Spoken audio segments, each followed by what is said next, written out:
শুনছেন কহ গল্প।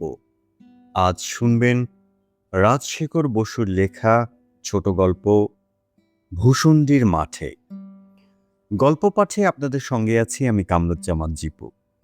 আপনারা শুনছেন ভূষণ্ডীর মাঠে।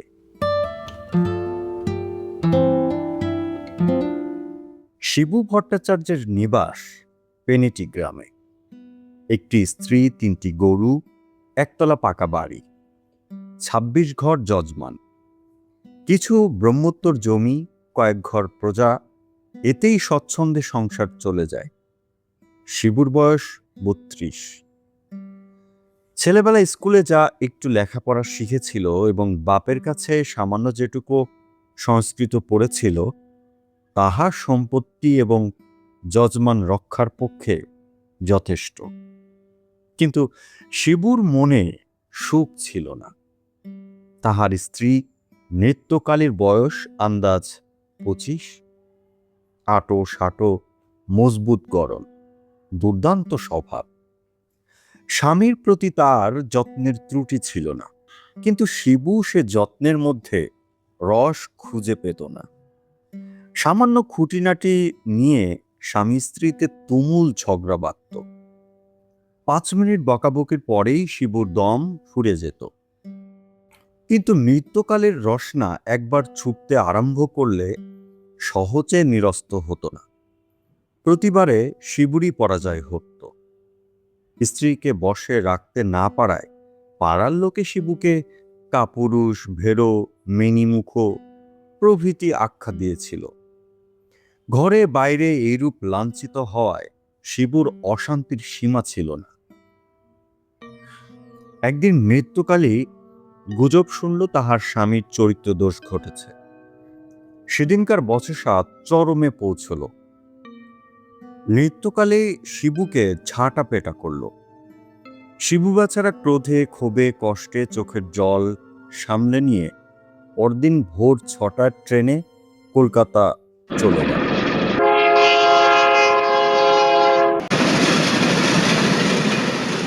শিয়ালদা হইতে সোজা কালীঘাটে গিয়ে শিবু নানা উপাচারে 5 টাকার পূজা দিয়ে মানত করল। হে মা কালী, মাগিগা উলাইয়া ঠোঁট টেনে নাও মা, আমি চোরা পাঠার নৈবেদ্য দেব, আর যে বরদাস্ত হয় না। একটা সুরাহা করে দাও মা, যাতে আবার নতুন করে সংসার পাততে পারি। মাগির ছেলে পুলে হলো না, সেটাও তো দেখতে হবে। দোহাই মা।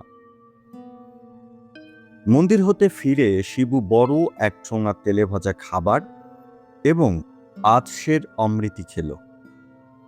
তারপর সমস্ত দিন জন্তুর বাগান, জাদুঘর, হক সাহেবের বাজার, হাইকোর্ট ইত্যাদি দেখে সন্ধেবেলা বিডিন স্ট্রিটের হোটেলে ডি অর্থোডক্সে 1 প্লেট কারি, 2 প্লেট রোস্ট ফাউল এবং 8খানা ডেভিল জলযোগ করল।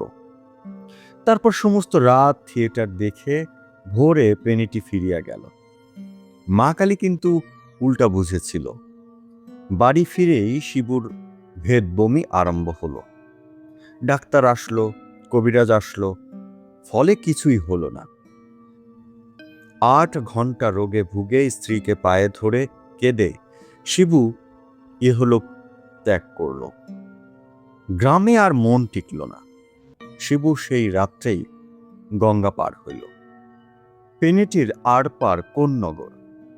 সেখান থেকে উত্তরমুখ হয়ে ক্রমে রিসরা, শ্রীরামপুর, বৈদ্যবাটির হাট, চাপদানির চটকল ছেড়ে আরো 2-3 ক্রোশ দূরে ভূষণ্ডীর মাঠে পৌঁছল। মাঠটি বহু দূর বিস্তৃত, জনমানব শূন্য। এককালে এখানে ইট খোলা ছিল, সেই জন্যে সমতল নয়। কোথাও গর্ত, কোথাও মাটির ঢিপি, মাঝে মাঝে আশশেওড়া, ঘেটু, বুনো ওল, বাবলা প্রভৃতির ঝোপ। শিবুর বড়ই পছন্দ হলো। একটা বহুকালের পরিত্যক্ত ইটের পাজার এক পাশে একটা লম্বা তালগাছ সোজা হয়ে উঠেছে, আর একদিকে একটা নেড়া বেলগাছ ত্রিভঙ্গ হয়ে দাঁড়িয়ে আছে। শিবু সেই বেলগাছে ব্রহ্মদত্ত হয়ে বাস করতে লাগলো। যারা স্পিরিচুয়ালিজম বা প্রেততত্ত্বের খবর রাখেন না, তাদেরকে ব্যাপারটা সংক্ষেপে বুঝিয়ে দিচ্ছি। মানুষ মরলে ভূত হয়, ইহা সকলেই শুনিয়াছেন, কিন্তু এই থিওরির সঙ্গে স্বর্গ, নরক, পুনর্জন্ম খাপ খায় কি রূপে? প্রকৃত তথ্য এই, নাস্তিকদের আত্মা নাই। তারা মরিলে অক্সিজেন, হাইড্রোজেন, নাইট্রোজেন প্রভৃতি গ্যাসে পরিণত হয়। সাহেবদের মধ্যে যারা আস্তিক, তাদের আত্মা আছে বটে, কিন্তু পুনর্জন্ম নাই। তারা মৃত্যুর পর ভূত হয়ে প্রথমত একটি বড় ওয়েটিং রুমে জমায়েত হন।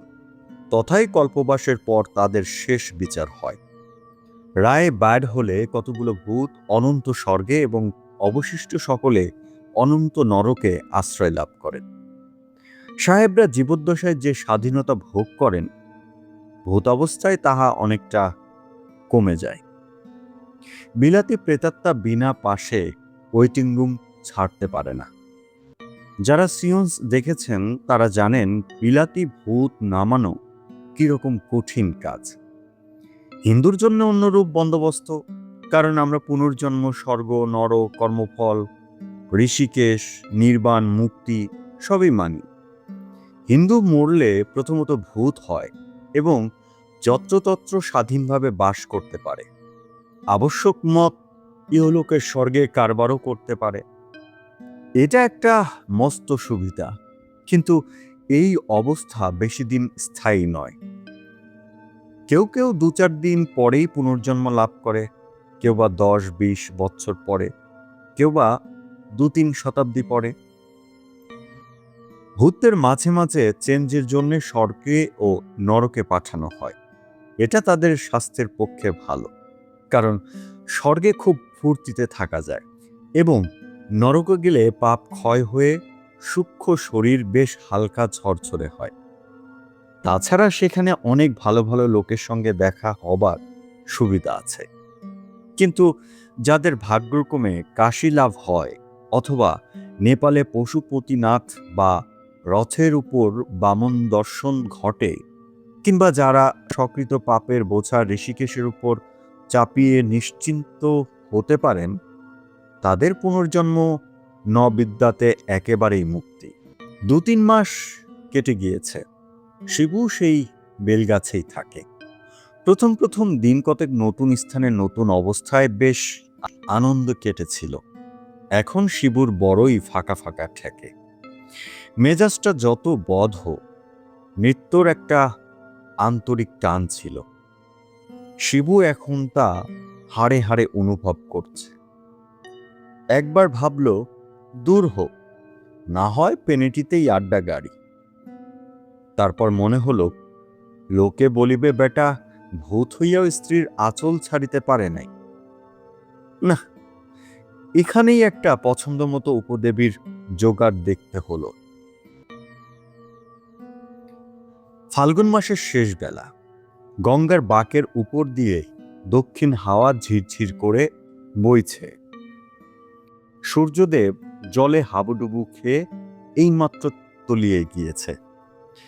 ঘেটু ফুলের গন্ধে ভূষণ্ডির মাঠ ভরে গিয়েছে। শিবুর বেলগাছে নতুন পাতা গজিয়েছে। দূরে আকন্দ ঝোপে গোটাকতক পাকা ফল ফট করে ফেটে গেল। একরাশ তুলোর আঁশ হাওয়ায় উড়ে মাকড়সার কঙ্কালের মতো ঝিকমিক করে শিবুর গায়ে পড়তে লাগলো। একটা হলদে রঙের প্রজাপতি শিবুর সূক্ষ্ম শরীর ভেদ করে উড়ে গেল। একটা কালো গবুরে পোকা ভর করে শিবুকে প্রদক্ষিণ করতে লাগলো। অদূরে বাবলা গাছে একজোড়া দাঁড় কাঠ বসে আছে। কাক গলায় সুরসুরি দিচ্ছে। কাকিনী চোখ মুদিয়া গদগদ স্বরে মাঝে মাঝে ক করছে। একটা কটকটে ব্যাঙ সদ্য ঘুম হতে উঠে গুটিসুটি পা ফেলে বেলগাছের কোটর থেকে বাইরে আসিল এবং শিবুর দিকে ড্যাবডেবে চোখ মেলে টিটকারি দিল। একদল ঝিঝি পোকা সন্ধ্যার আসরের জন্যে যন্ত্রে সুর বাঁধতেছিল। এতক্ষণে সঙ্গত ঠিক হওয়ায় সমস্বরে রিরি রিরি করে উঠল। শিবুর যদিও রক্ত মাংসের শরীর নাই, কিন্তু মরলেও স্বভাব যাবে কোথা। শিবুর মনটা খা খা করতে লাগলো। যেখানে হৃৎপিণ্ড ছিল সেখানটা ভরাট হয়ে ধরাক ধরাক করতে লাগলো। মনে পড়ল ভূষণ্ডির মাঠের প্রান্তস্থিত পিটুলি বিলের ধারে শেওড়া গাছে একটি পেতনি বাস করে। শিবু তাকে অনেকবার সন্ধেবেলা পোলো হাতে মাছ ধরতে দেখেছে। তার আপাদমস্তক ঘেরা টোপ দিয়ে ঢাকা। একবার সে ঢাকা খুলে শিবুর দিকে চেয়ে লজ্জায় জিভ কেটেছিল। পেতনির বয়স হয়েছে, কারণ তার গাল একটু তবড়েছে এবং সামনের দুটো দাঁত নাই। তার সঙ্গে ঠাট্টা চলতে পারে, কিন্তু প্রেম হওয়া অসম্ভব। একটি শাকচুন্নি কয়েকবার শিবুর নজরে পড়েছিল। সে একটা গামছা পরে আর একটা গামছা মাথায় দিয়ে এলো চুলে বকের মতো লম্বা পা ফেলে হাতের হাড়ি হতে গবর গোলা জল ছড়াতে ছড়াতে চলে যায়। তাহার বয়স তেমন বেশি বোধ হয় না। শিবু একবার রসিকতার চেষ্টা করেছিল, কিন্তু শাকচুন্নি ক্ষুব্ধ বিড়ালের মতো হ্যাচ করে উঠে। অগত্যা শিবুকে ভয়ে চম্পট দিতে হয়। শিবুর মন সবচেয়ে হরণ করেছে এক ডাকিনী। ভূষণ্ডের মাঠের পূর্ব দিকে গঙ্গার ধারে ক্ষীরা বামুনির পরিত্যক্ত ভিটায় যে জীর্ণ ঘরখানি আছে, তাতেই সে অল্পদিন হলো আশ্রয় নিয়েছে। শিবু তাকে শুধু একবার দেখেছে এবং দেখেই প্রেমে পড়েছে। ডাকিনী তখন একটা খেজুরের ডাল দিয়ে রোয়াক ঝাড় দিচ্ছিল, পরনে সাদা থান। শিবুকে দেখে নিমিষের তরে ঘোমটা সরিয়ে ফিক করে হেসে সে হাওয়ার সঙ্গে মিলিয়ে গেল। কি দাঁত, কি মুখ, কি রং! নিত্যকালের রং ছিল পান্তুয়ার মতো, কিন্তু ডাকিনীর রং যেন পান্তুয়ার শ্বাস। শিবু একটি সুদীর্ঘ নিঃশ্বাস ছেড়ে গান ধরল। আহা, শ্রী রাধিকে চন্দ্রাবলী, কারে রেখে কারে ফেলি। সহসা প্রান্তর প্রকম্পিত করে নিকটবর্তী তালগাছের মাথা থেকে তীব্র কণ্ঠে শব্দ উঠল, চার আরা।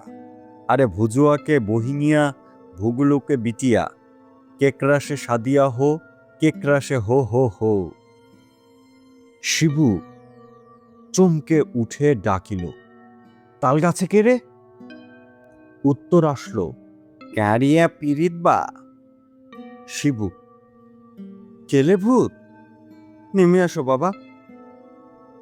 মাথায় পাগড়ি, কালো লিকলিকে চেহারা, কাকলাসের মতো একটি জীবাত্মা সরাক করে তালগাছের মাথা থেকে নেমে ভূমিষ্ঠ হয়ে প্রণাম করে বলিল, গড় লাগি বরম দেওজি।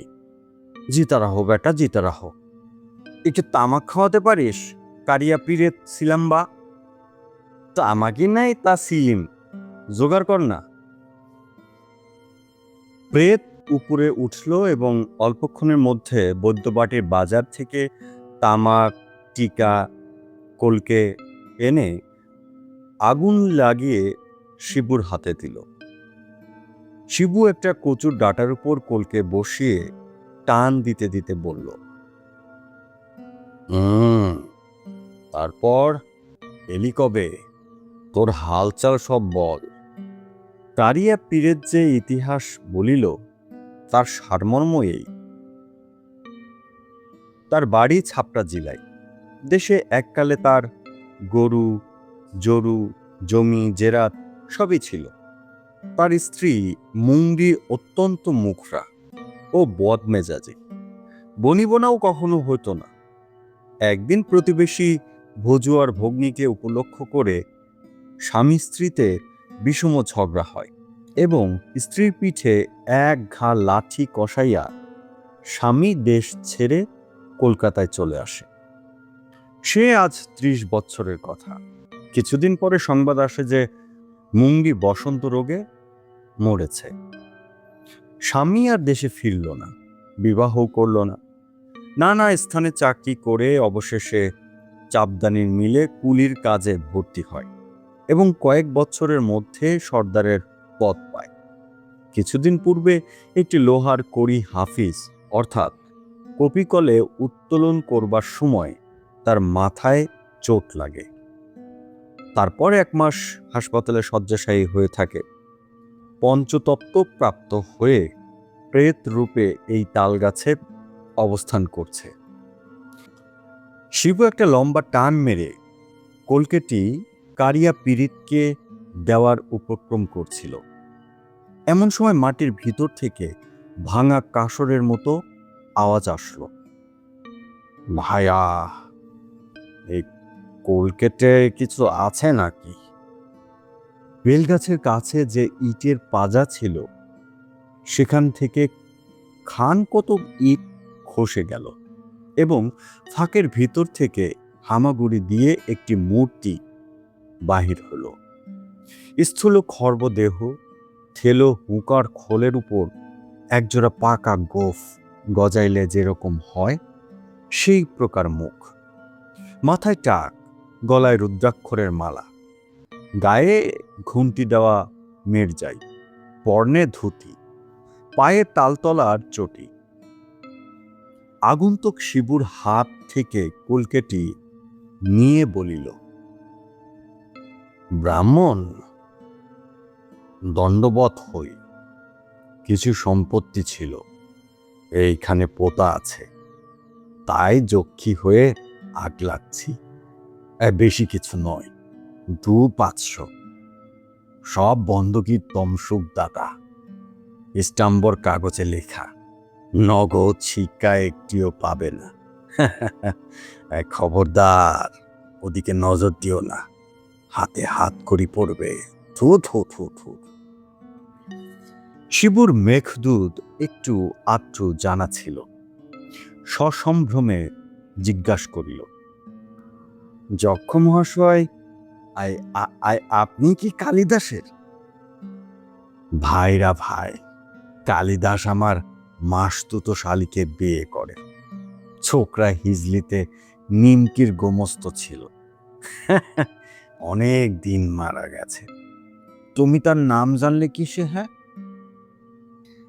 আপনার এখানে কতদিন আগমন হয়েছে? আমার আগমন?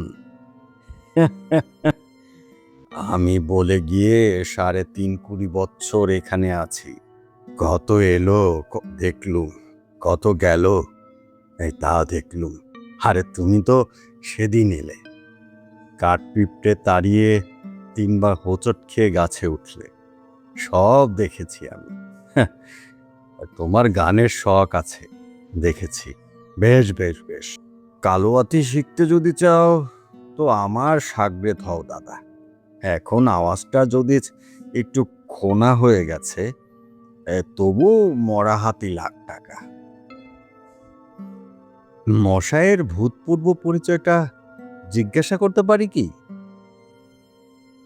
বিলক্ষণ। আমার নাম ওংদের চাঁদ মল্লিক, পদবী বসু, জাতি কায়স্থ, নিবাস বিশ্বে, হাল সাকিম এই পাঁচার মধ্যে। সাবেক পেশা দারোগাগিরি, এলাকা রিশ্রে স্তূপ বজ্রেশ্বর। জর্জটি সাহেবের নাম শুনেছ? হুগলির কালেক্টর, ভারী ভালোবাসত আমাকে। মল্লুকের শাসনটা তামাম আমার হাতেই ছেড়ে দিয়েছিল। নাদু মল্লিকের দাপটে লোকে ত্রাহি ত্রাহি ডাক ছাড়ত। মশায়ের পরিবারটি কি? হ্যাঁ, সব সুখ কি কপালে হয় রে দাদা? ঘর সংসার সমস্তই ছিল, কিন্তু গিন্নিটি ছিলেন খান্ডার। বলবো কি মশাই, আমি হলুম গিয়ে নাদু মল্লিক, কোম্পানির ফৌজদারি নিজামত আদালত যার মুঠোর মধ্যে। আমারই পিঠে দিল কিনা 1 ঘা চেলা কাঠ কষিয়ে। তারপরেই পালালো বাপের বাড়ি। 324 ধারায় ফেলতুম, কিন্তু কেলেঙ্কারির ভয়ে গ্রেপ্তারি পরোয়ানা আর ছাড়লুম না। কিন্তু যাবে কোথা? গুরু আছেন, ধর্ম আছেন। 47 সনের মরকে মাগি ফৌত হলো। সংসার ধর্মে যার মন বসল না। জর্জ টি সাহেব বিলেত গেলে আমিও পেনশন নিয়ে এক শখের যাত্রা করল। তারপর পরমায় ফুরুলে এই হেতা আড্ডা গেড়েছি। ছেলেপুলে হয়নি, তাতে দুঃখ নেই দাদা। আমি করব রোজগার, আর কোন আবাগের বেটা ভূত মানুষ হয়ে আমার ঘরে জন্ম নিয়ে সম্পত্তির ওয়ারিশ হবে, সেটা আমার সইত না। এখন তোফা আছি, নিজের বিষয় নিজে আগলাই, গঙ্গার হাওয়া খাই আর বম বম করি। থাক, আমার কথা তো সব শুনলে, এখন তোমার কেচ্ছা বলো। শিবু নিজের ইতিহাস সমস্ত বলল। কারিয়া পীড়িতের পরিচয় দিল। যক্ষ বলিলেন, সব সেঙাতের একই হাল দেখছি। পুরনো কথা ভেবে মন খারাপ করে ফল নেই। এখন একটু গান বাজনা করে এসো। আখোয়াজ নেই, তেমন জুত হবে না। আচ্ছা, পেট চাপড়েই ঠেকা দেই। হুম, ঢন ঢন করছে। বাবা ছাতুরখোর, একটু এঁটেল মাটির চটকে এই মধ্যিখানে থাপড়ে দে তো। ঠিক হয়েছে। চৌতাল বোঝো? 6 মাত্রা, 4 তাল, 2 ফাগ। বলো শোনো। এই ধা ফসকালেই সব মাটি, গলাটা ধরে আসছে। খোট্টাভূত, আর এক ছিলেম সাজ বেটা। উচ্চগী পুরুষের লক্ষ্মীলাভ অনিবার্য। অনেক কাকুতি মিনতির পরে ডাকিনী শিবুর ঘর করতে রাজি হয়েছে, কিন্তু সে এখনো কথা বলে নাই, ঘোমটাও খোলে নাই। তবে ইশারায় সম্মতি জানিয়েছে। আজ ভৌতিক পদ্ধতিতে শিবুর বিবাহ। সূর্যাস্ত হওয়া মাত্র শিবু সর্বাঙ্গে, শিবু সমস্ত শরীরে গঙ্গা মাটি মেখে স্নান করিল। গাবের আঠা দিয়ে পৈতা মাজিল। ফণি মনসার বুরুশ দিয়ে চুল আছড়াইল। টিকিতে একটি পাকা তেলাকুচা বাঁধিল। ঝোপে ঝোপে বন জঙ্গলে ঘুরে ঘুরে একরাশ ঘেটু ফুল, বইচি, কয়েকটি পাকা নোনা ও বেল সংগ্রহ করল। তারপর সন্ধ্যায় শেয়ালের ঐকতান শুরু হতে সে ক্ষীরা বামুনির ভিটার দিকে রওনা করল। সেদিন শুক্লপক্ষের চতুর্দশী। ঘরের দাওয়ায় কচুপাতার আসনে ডাকিনীর সম্মুখে বসে শিবু মন্ত্রপাঠের উদ্যোগ করে উৎসুক চিত্রে বলল, এবার ঘোমটাটা খুলতে হচ্ছে। ডাকিনী ঘোমটাটা সরালো।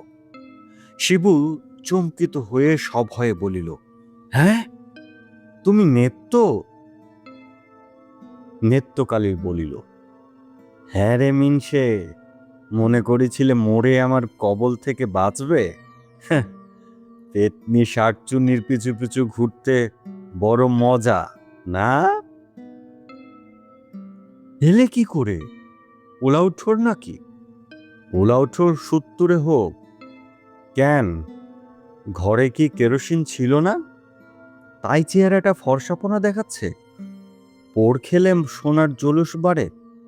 ধাতটাও একটু নরম হয়েছে নাকি? শুভকর্মে বাধা পড়ল। বাইরেও কিসের গোলযোগ? যেন একপাল শকুনি গৃধিনী ঝুটোপটি কাড়াকাড়ি ছেঁড়াছেড়ি করছে। সহসা উল্কার মতো ছুটে এসে পেতনি ও শাকচুন্নি উঠানের বেড়ায় আগর ঠেলে ভীষণ চেঁচামেচি আরম্ভ করল। আমার স্বামী তোকে কেন দেব লা? শাকচুন্নি, আমর বুড়ি, ও যে তোর নাতির বয়সী। আহা, কি আমার কনে বউগা! দূর মেসো পেতনি, আমি যে ওর 2 জন্ম আগেকার বউ। দূর গোবরচন্নি, আমি যে ওর 3 জন্ম আগেকার বউ। মর চেঁচিয়ে, ওদিকে ডাইনি মাগি মিনসিকে নিয়ে উধাও হোক। তখন পেতনি বিড়বিড় করে মন্ত্র পড়ে আগর বন্ধ করে বলল, আগে তোর ঘাড় মটকাবো, তারপর ডাইনি বেটিকে খাবো। কামড়াকামড়ি চুলোচুলি শুরু হলো।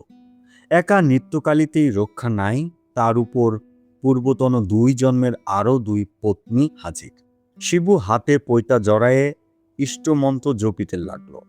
নৃত্যকালী রাগে ফুলিতে লাগল। এমন সময় নেপথ্যে যক্ষের গলা শোনা গেল, ধনী, শুনছ কি বা আনমনে? ভাবছ বুঝি শ্যামের বাঁশি ডাকছে তোমায় বাঁশবনে?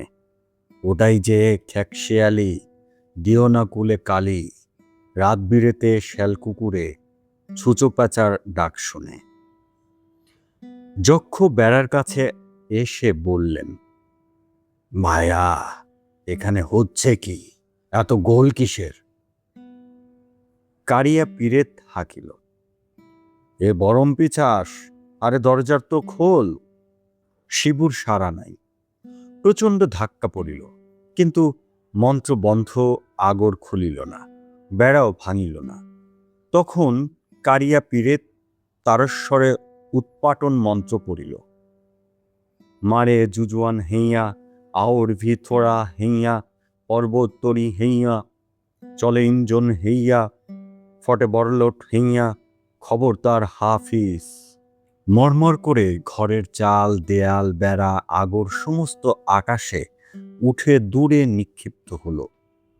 ডাকিনী অর্থাৎ নৃত্যকালীকে দেখে যক্ষ বলিলেন, এ কি গিন্নি এখানে ব্রহ্মদৈত্যটার সঙ্গে? ছি ছি ছি, লজ্জার মাথা খেয়েছ? ডাকিনী ঘোমটা টেনে কাঠ হয়ে বসে রইল। কারিয়া পীড়িত বলিল, আরে মুঙ্গি, তোহর শরম নহিবা? তারপর যে ব্যাপার শুরু হলো তা মনে করলে কলমের কালি ফুরিয়ে যায়। শিবুর 3 জন্মের 3 স্ত্রী এবং মৃত্যুকালের 3 জন্মের 3 স্বামী, এই ডবল ত্রাহিস্পর্শ যোগে ভূষণ্ডির মাঠে জুগুৎপুত জলস্তম্ভ, দাবানল ও ভূমিকম্প শুরু হলো। ভূত, প্রেত, দৈত্য, পিশাচ, তাল, বেতাল প্রভৃতি দেশি উপদেবতা যে যেখানে ছিল তামাশা দেখতে আসলো। স্পুক, পিক্সি, নোম, গবলিন প্রভৃতি গোফ কামানো বিলাতি ভূত বাঁশি বাজিয়ে নাচতে লাগলো। জিন, জান, আফরিদ, মারিদ প্রভৃতি লম্বা দাড়িওয়ালা কাবুলি ভূত দাপাদাপি শুরু করলো। চিংচ্যাং, ফেচাং ইত্যাদি মাকুন্দে চীনে ভূত ডিগবাজি খেতে লাগলো। রাম রাম রাম রাম, জয় হারিজি চণ্ডী, আজ্ঞা করো মা। কে এই উৎকট দাম্পত্য সমস্যার সমাধান করবে? আমার কম্য নয়। ভূত জাতীয় অতি নাসর বান্দা, ন্যাস্যা গণ্ডা ছাড়িবে না। পুরুষের পুরুষত্ব, নারীর নারীত্ব, ভূতের ভূতত্ব, পেত্নীর পেতৃত্ব, এসব তারা বিলক্ষণ বোঝে। অতএব স্বনির্বন্ধ অনুরোধ করছি, শ্রীযুক্ত শরৎ চাটুর্যে, চারু বারুজ্যে, নরেশ সেন এবং যতীন সিংহ মহাশয়রা যুক্তি করে একটা বিলি ব্যবস্থা করে দিন, যাতে এই ভূতের সংসারটি ছাড়ে খাড়ে না যায় এবং কোনো রকম নাতি বিগর্হিত বিদকুটে ব্যাপার না ঘটে। নিতান্ত যদি না পারেন তবে চাঁদা তুলে গয়ায় পিণ্ড দিবার চেষ্টা দেখুন, যাতে বেচারারা অতঃপর শান্তিতে থাকিতে পারে।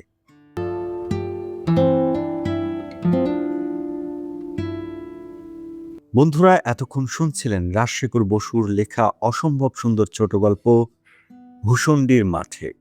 গল্প পাঠে আপনাদের সঙ্গে ছিলাম আমি কামরুজ্জামান জিপু। এরকম আর গল্প কিংবা উপন্যাস শুনতে চ্যানেলটি সাবস্ক্রাইব করে পাশে থাকা বেল আইকনটি অন করে দেবেন। এছাড়া গল্পটি কেমন লাগলো সেটিও আমাদেরকে কমেন্টস করে জানাতে পারেন। গল্পটি ভালো লাগলে অবশ্যই প্রিয়জনের সঙ্গে শেয়ার করতে ভুলবেন না। এরকম আর গল্প কিংবা উপন্যাস নিয়ে আবারও আপনাদের সঙ্গে দেখা হবে। সেই পর্যন্ত আপনারা সবাই ভালো থাকবেন, সুস্থ থাকবেন। মোস্ট ইম্পর্টেন্টলি কহু গল্পের সঙ্গেই থাকবেন।